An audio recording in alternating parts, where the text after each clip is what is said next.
Policia e Gjirokastrës vazhdon hetimet për vrasjen e biznesmenit italian në Shqipëri Edoardo Saçi, i cili u gjeti pa jetë një ditë më parë rreth orës 00:30 në vendin e quajtur Dilan në fshatin Salari.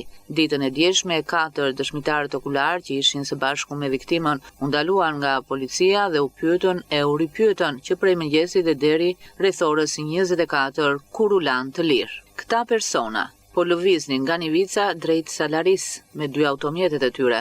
Sipas dëshmimeve të pranishmëve, udhëtimi i tyre u ndal befas pasi dikush u ka prerë rrugën, çka mund të vërtetohet edhe nga mënyra e lënies së makinave në kthes pozicionit tyre.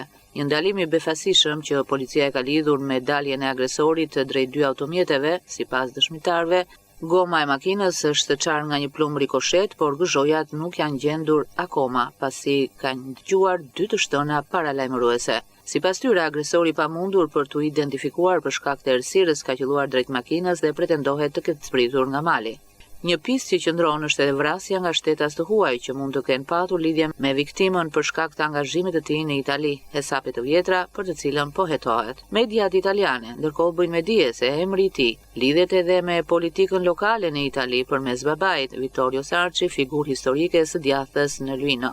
Vittorio kishte mbajtur poste të rëndësishme në administratën lokale, duke përfshirë rolin e asistentit për sigurinë dhe këshilltarit komunal. Saçi ishte gjithashtu nip i Augustino Nidoli, themeluesi i shoqërisë italo-shqiptare Edil Centro LTD në vitin 1996, kompani që sot drejtohet nga kushurinë e tij Antonio dhe Eduardo Nidoli.